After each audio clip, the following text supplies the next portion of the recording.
Ever wondered what it takes to rise through the ranks of one of the most prestigious armies in the world? From the humble private to the commanding general, each step in the British Army tells a story of courage, responsibility, and sacrifice. But what's the journey really like?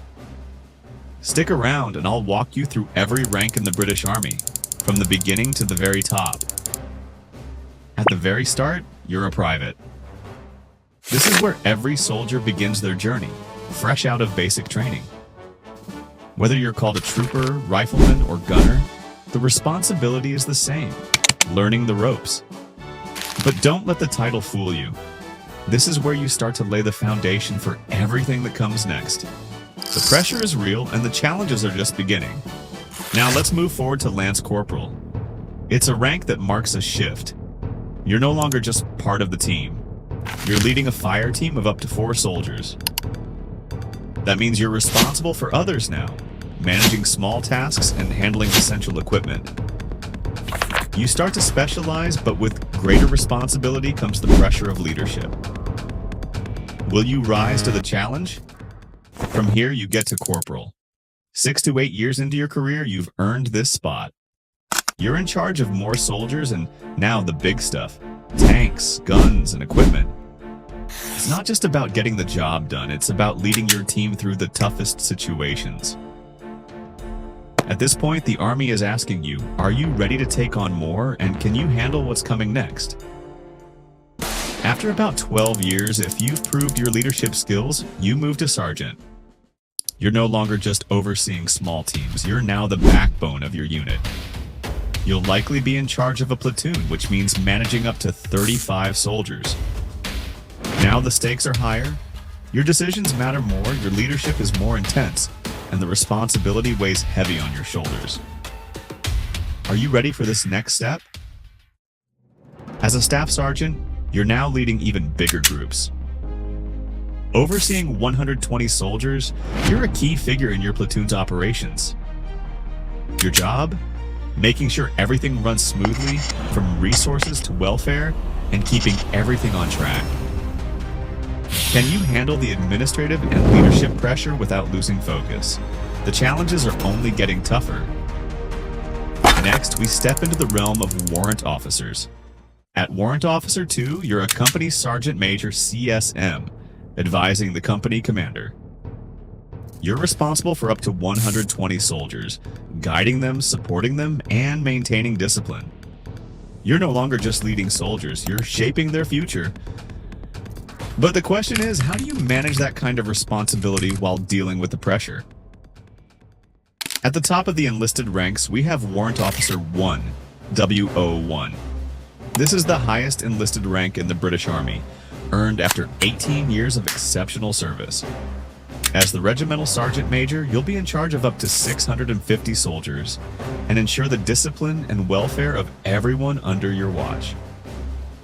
This is a job of leadership and influence, the final step before going up to the officer ranks. Can you handle that weight? Now let's switch gears to the officers. Starting as an officer cadet, you're at the beginning of your leadership journey. You're not a soldier yet. You're still in training, learning the ropes of command. But every day brings you closer to leading soldiers in the field. The pressure of responsibility is intense. Are you ready to lead your future troops? Once you've completed your training, you move up to Second Lieutenant.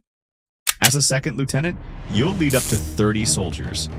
This is your chance to prove yourself, to apply everything you've learned during your training, and to step into your first real leadership role. Can you keep the momentum going and gain the trust of your soldiers? After a couple of years, you get promoted to lieutenant. This is where things start to feel real. You're now commanding a platoon leading up to 30 soldiers in training and on operations. You have more responsibility and your decisions have bigger consequences. Are you prepared for the leadership and to prove you can lead with confidence? Next, you become a captain. 5 to 10 years into your service, you're in charge of 120 soldiers. Captains are second in command, responsible for tactical decisions and overseeing operations on the ground. You'll need to maintain high-level logistics, handle personnel matters, and ensure everything runs smoothly. The question is, how do you manage the balancing act of all these responsibilities? As a major, you're in charge of a sub-unit of up to 120 officers and soldiers. Now, you're not just focusing on leading, you're also responsible for training, welfare, and administration. At this level, the responsibility can feel overwhelming. But this is where you begin to shape your unit's future. Do you have what it takes to guide your troops on a larger scale? After a few more years, you reach Lieutenant Colonel. You'll now command up to 650 soldiers, taking charge of 4 to 5 subunits. As a commanding officer, the success of your unit is in your hands, and your leadership will be tested every single day. Can you hold the line, or will the pressure of overseeing thousands of soldiers overwhelm you? From there, you become a colonel. Not typically in the field, colonels serve as staff officers, providing strategic oversight and advice to senior officers.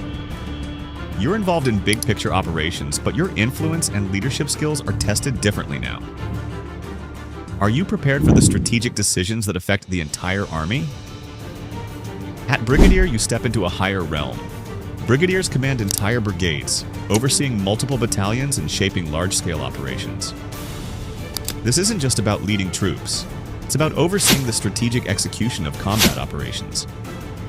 You'll make decisions that could shape the success of a campaign. Can you see the bigger picture? The Major General commands entire divisions, thousands of soldiers in various combat formations. Major Generals are responsible for coordinating and managing complex operations and resources across vast areas. Their decisions affect not just the Army, but national defense strategy itself. The question is, can you manage that level of responsibility with such high stakes? At Lieutenant General, you're tasked with managing corps-size formations, handling operations on an even larger scale. Your decisions don't just affect the Army, they shape the future of military defense and operational strategies. The leadership pressure is unlike anything else. Are you ready to take on a command of this magnitude? And then we have General. The ultimate leader in the British Army, generals make the most significant decisions that affect global military operations. Every mission, every war, hinges on their decisions. Are you prepared to hold that level of authority? Can you handle the weight of those choices, the lives of thousands in your hands? And finally, we have Field Marshal, the honorary rank, rarely awarded in modern times. A symbolic title, Field Marshals hold the ultimate honor in the British Army. What does it take to earn this distinction? Could it be that this is the ultimate test of character for anyone in the British Army?